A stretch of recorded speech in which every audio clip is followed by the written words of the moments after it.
fiery feeling in your chest after eating? Yeah. The one that just kind of lingers? Ah, yes, heartburn. Right, but sometimes it's more than just occasional heartburn. Today we're diving into Gastroesophageal Reflux Disease. It affects a lot of people, and it can really mess with your daily life. It really can. And you're right, occasional reflux is one thing, but GERD is chronic. It means that stomach stuff is regularly coming back up where it shouldn't, causing symptoms and potentially, well, problems down the line. So think of us as your friendly guides today. Let's jump in. What exactly is GERD? Can you break that down simply? Sure. So imagine your stomach acid. It's strong stuff meant for digestion.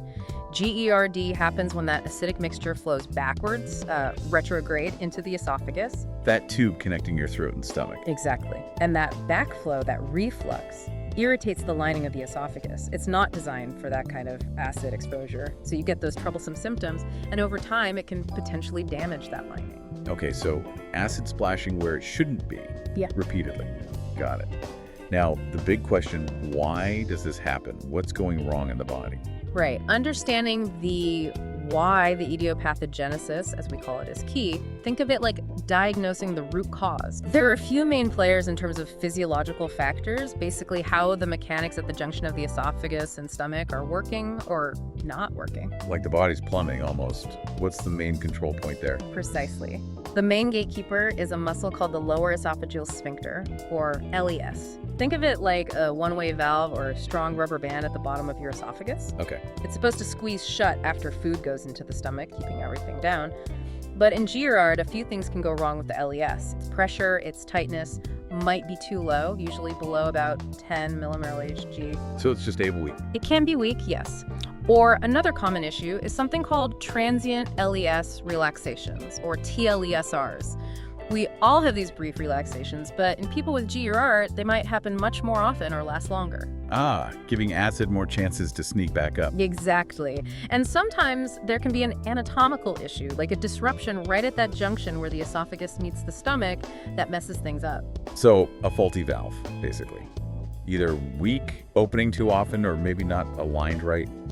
What else helps keep reflux down normally? Well, your body has backup systems.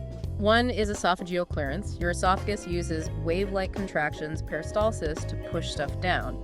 If that's sluggish. The acid just sits there longer. Right. It hangs around, causing more irritation. Saliva helps too. It contains bicarbonate, which neutralizes acid. If you don't produce enough saliva or enough bicarbonate, you lose that protection. Interesting. And finally, how quickly your stomach empties matters. If food stays in your stomach for a long time, delayed gastric emptying, there's more chance for it to back up. So a good push downwards, good saliva, and an efficient stomach are all part of the defense. Now, I've heard about hiatal hernias being linked to GERD. What's that? Okay, so your diaphragm is a big muscle separating your chest and abdomen. Your esophagus passes through a small opening in it, the hiatus. A hiatal hernia is when the top part of your stomach pushes up through that opening into your chest. Right. This can really mess with the anti-reflux barrier. It disrupts the normal anatomy, it can trap acid right at the junction, creating an acid pocket. And it can also impair that esophageal clearance we just talked about. It weakens the defenses significantly. Okay, that makes sense. So the hernia makes it easier for reflux to happen. Now let's talk about the actual damage. What does the acid do when it gets into the esophagus? Well, pathologically speaking, when that highly acidic content pH below 4 hits the esophageal lining, it causes direct injury, like a burn. Yeah. And it's not just the acid itself. Pepsin, a digestive enzyme from the stomach, can get reflux too, and it adds to the damage. Sometimes even bile acids from the small intestine can reflux, making things even more irritating. So a nasty mix. Yeah. What happens then? Does the body just take it? No, your body reacts. It triggers an inflammatory response. You get these signaling molecules called cytokines, and immune cells like neutrophils rush to the area. But this inflammation itself actually contributes to injuring the esophageal cells, sometimes even causing them to die off apoptosis. It becomes a cycle of injury and inflammation. Constant irritation leading to more problems. Yeah. Okay, are some people just more likely to get GERD? You mentioned predisposing factors. Absolutely. Think of these as things that increase your risk. Lifestyle factors are huge. Obesity is a major one, especially abdominal or central obesity. The weight around the middle. Exactly. That extra weight increases pressure inside your abdomen, pushing on the stomach and that LES valve.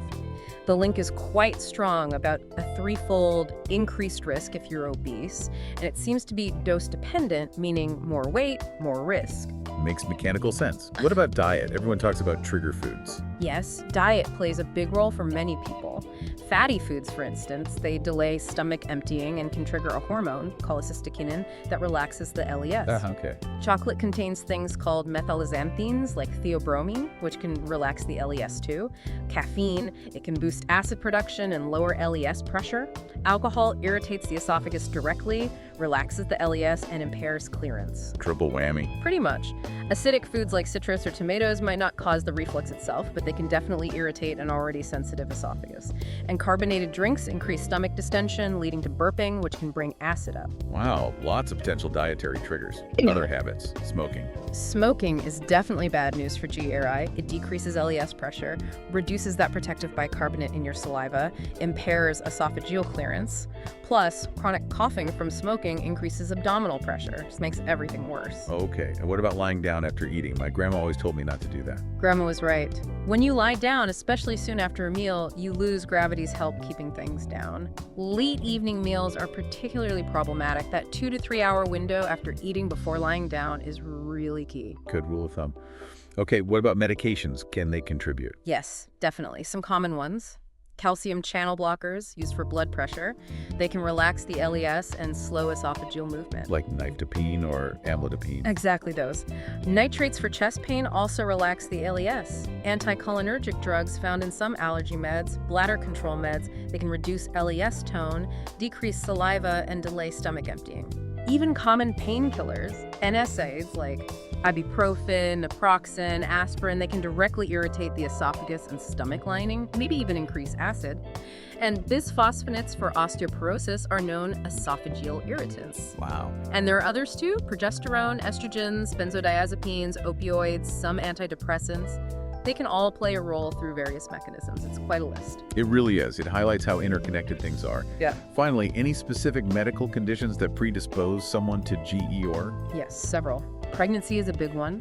Hormones like progesterone relax the LES, and the growing uterus puts physical pressure on the stomach. Affects up to 80% of pregnant women, often worse later on. Makes sense. Scleroderma, a connective tissue disease, can severely impact the esophagus, replaces muscle with scar tissue, leading to very low LES pressure and poor motility.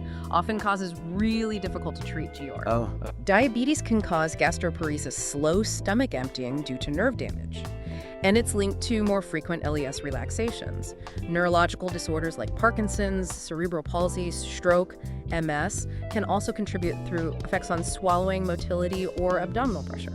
So it's complex, lots of potential contributing factors. Yeah. Given all that, how does someone know if it's really GERD versus just occasional indigestion? What are the classic signs? The two cardinal symptoms, the big ones, are heartburn and regurgitation. Okay. Heartburn is that burning feeling, usually behind the breastbone, maybe radiating upwards, often worse after eating or when lying down. Regurgitation is that effortless return of stomach contents into your mouth, that sour, bitter taste. Can happen anytime, even waking you up at night. Not like vomiting, just coming back up. Right, that effortless aspect is key. So frequent burning, frequent sour taste, strong clues. But you also mentioned atypical presentations earlier, GERD showing up in weird ways. Yeah. Exactly. It's not always straightforward heartburn. You can get extra esophageal symptoms, things outside the esophagus, like a chronic cough that won't go away, laryngitis or persistent hoarseness, a feeling like there's a lump in your throat, globus sensation, or even dental erosions from the acid. Dental erosion. Yeah, and lung issues too.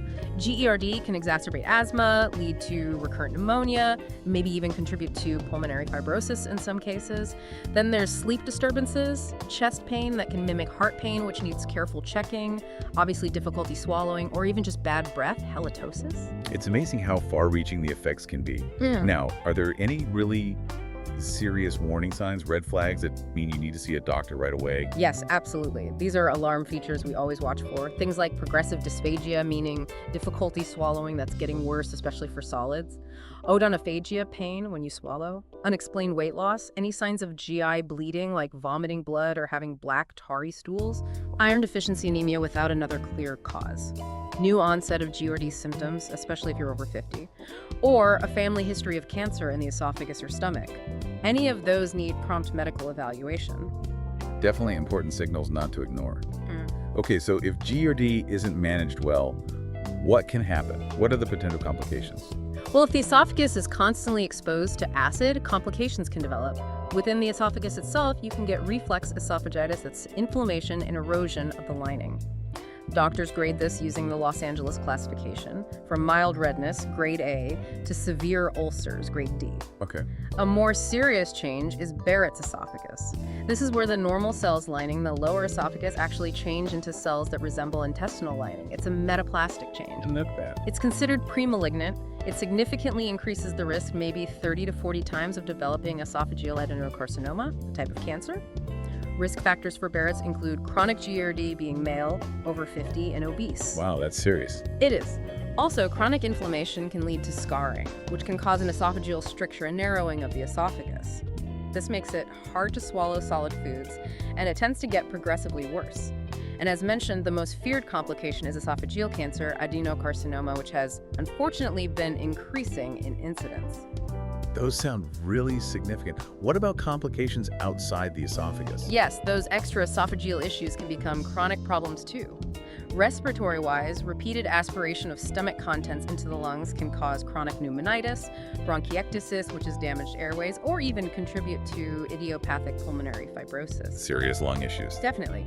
In the ENT realm, ear, nose, throat, chronic laryngitis, granulomas on the vocal cords, narrowing of the airway below the vocal cords, even chronic sinusitis can be linked to GERD, and dental problems, enamel erosion, more cavities, gum disease are also possible due to the acid. It really drives home the importance of diagnosis and management. So how do doctors figure out if it's GERD? What investigations are used? It usually starts with a good chat, taking a detailed medical history, understanding your symptoms. A physical exam is standard too. Sometimes, especially if symptoms are pretty classic, a doctor might suggest what's called an empiric trial of medication. Just trying the medicine to see if it helps. Exactly. Usually a proton pump inhibitor, a PPI for maybe 4 to 8 weeks. If your symptoms get much better, that's suggestive of GERD.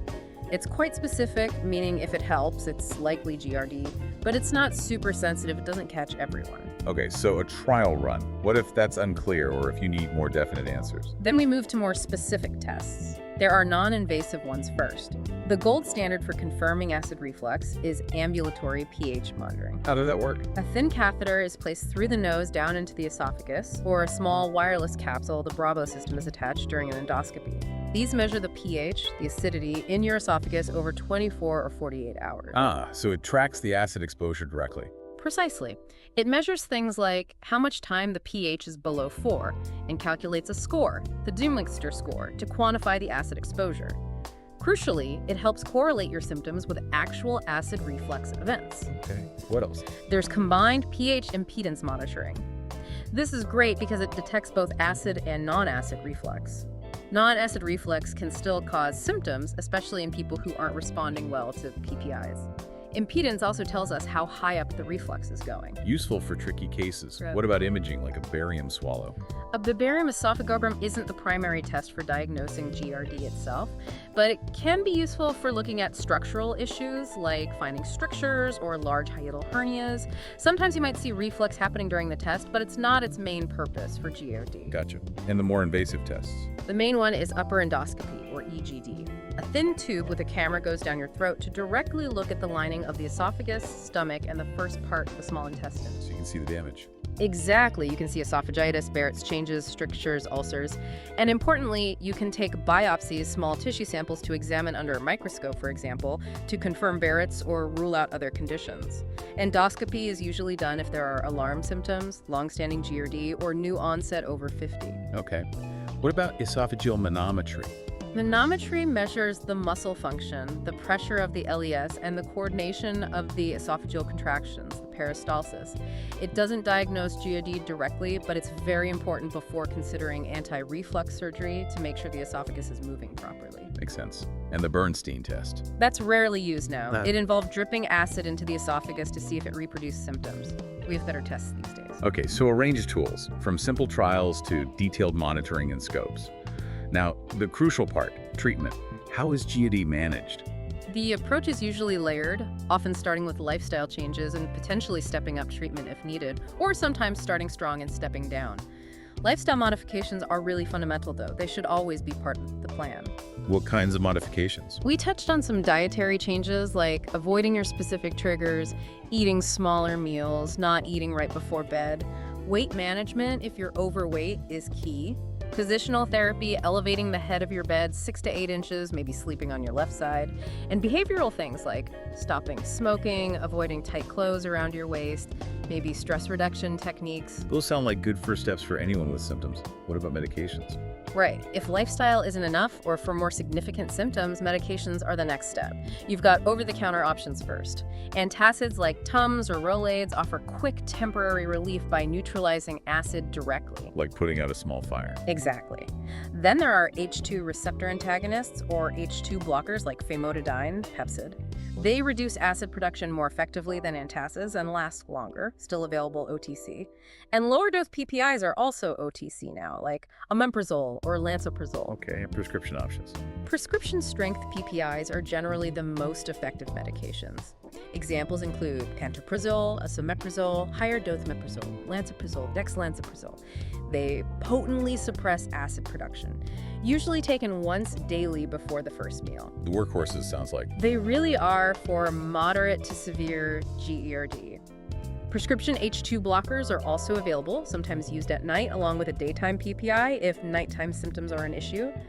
Prokinetics, like metoclopramide, can help speed up stomach emptying and tighten the LES, but potential side effects limit their use. Right. Baclofen is sometimes used off-label. It can reduce those transient LES relaxations. And sucralfate can be used as a coating agent to protect the esophageal lining while it heals. So several drug classes to choose from. What if medications and lifestyle changes aren't enough, or someone wants a more permanent fix? That's when we consider surgical or endoscopic interventions. The gold standard surgery for a long time has been laparoscopic Nissen fundoplication. The stomach wrap. That's the one. The top part of the stomach is wrapped around the lower esophagus to create a tighter valve. It's usually done laparoscopically, minimally invasively. It's considered for people with persistent symptoms despite meds, those who want off long-term meds, or those with complications like Barrett's. Are there variations? Yes, partial fundoplications like the toupee or door procedures involve a less complete wrap and might have slightly fewer side effects like gas or trouble swallowing. There's also the LINX device, a ring of magnetic beads placed around the LES laparoscopically to augment its function. Interesting. And less invasive endoscopic option. Right. These are done through the mouth with an endoscope. Transoral incisionless fundoplication, or TIF, uses a device to create folds and reconstruct the valve area without external cuts. The Stretta procedure uses radiofrequency energy to try and remodel the LES muscle, though its long-term data is maybe less robust. And there are endoscopic suturing systems, too. Lots of options. How do you decide which path to take? Step up versus step down? Yeah, step up means starting mild lifestyle, maybe OTC meds, and adding stronger treatments only if needed. Step down often means starting with a powerful treatment like a PPI to get rapid control, then trying to reduce the dose or switch to less potent therapy once symptoms are managed, always maintaining lifestyle changes. The best approach depends on symptom severity, patient preference, and other factors. And are there special considerations for certain groups? Definitely. For pregnant women, we prioritize lifestyle and antacids, then maybe sucralfate or H2 blockers, and PPIs only if really necessary. In the elderly, we're cautious with doses and watch for drug interactions. For Barrett's esophagus patients, aggressive acid suppression and regular endoscopic surveillance are crucial. And for refractory GERD symptoms that don't respond well, tests like impedance pH monitoring become really important to figure out why it's not responding and guide further treatment. It really needs to be individualized. That makes perfect sense. This has been incredibly thorough. So just to bring it all together, GERD is common, it's chronic, it's caused by stomach contents refluxing back up, and it has identifiable causes and symptoms. Diagnosis involves careful history, often specific tests.